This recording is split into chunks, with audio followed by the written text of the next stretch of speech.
Greetings and welcome to this week's edition of One Big Thing.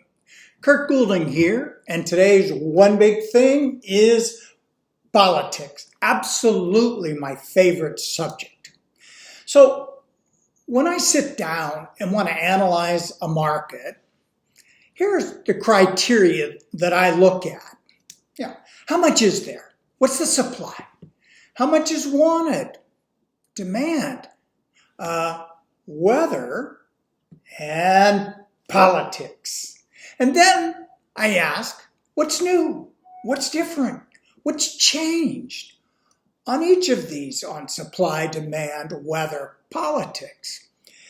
And that's something that every morning, that's kind of what I ask myself. What's new? What's different? What's changed? And really, again, politics, I think, is the most important. And the government's always been sticking their nose in places they don't need to be. Because, we're just here to help. The politics or the political world we're in right now is so wild and crazy. So let's do a little history here. More than 250 years ago, a group of people said, enough! They all piled into 3 different ships and they headed west. And they were seeking freedom from the oppression of the monarchy and the Church of England.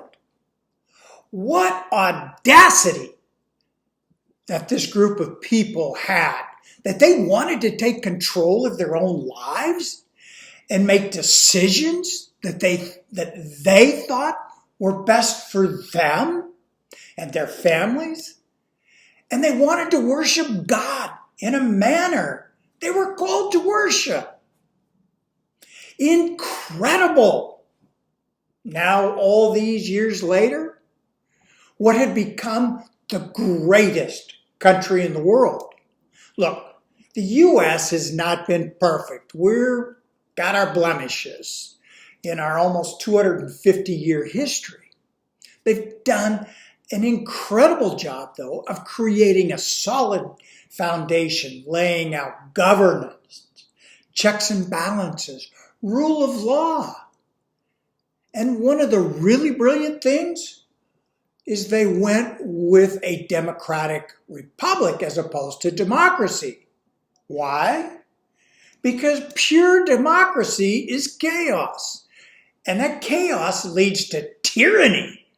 And that's what the Pilgrims fled from. And they also created this thing called the Electoral College to make sure the country was equally represented rather than suddenly being dictated by 1 or 2 geographical regions. New York and LA. Their vision was incredible. Our Constitution is relevant today and it's timeless. So we fast forward today and we're devolving into a third world chaotic mess where there is no rule of law. And instead of the rule of law, we have feelings. Oh, you invaded my space and I felt threatened. And the perpetrators are now considered the true victims. And if you're victimized by someone, you probably deserved it because you just fill in the blank. You know why you are evil. And what are we seeing? The FBI used to be the world's greatest law enforcement agency. They're now the secret political police for the party in power. Nothing is legislated. It's all done on executive orders. Sounds like a dictator. The power of the purse has been taken away from the House of Representatives, and our incompetent, compromised, senile president is doing whatever the puppet masters in the shadows tell him to do. We've got a problem. And it sure feels like our politicians don't care. And I don't care what side of the aisle you're on. None of them care. They tell you they do. So send me some money so that I can stay in Washington and do nothing but get rich. Nancy Pelosi has made $140 million since she went to Washington, D.C. Imagine that. The most money she's ever made is 180 grand. Wonder how that happened. So how is this impacting the grain markets? Well, the global political climate is all about power now, not the betterment of society. Putin wants to be relevant, and he's willing to destroy the world, or at least set the global economy back 30 years. He doesn't care. It's about me. Joe Biden, what's he want? He just wants ice cream.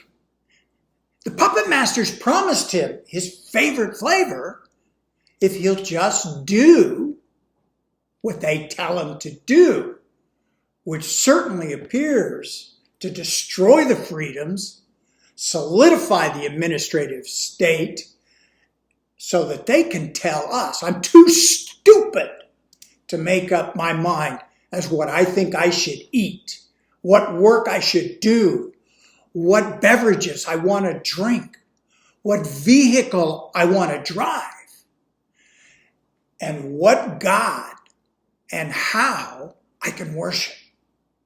You know, the administrative state wants to worship the God of abortion.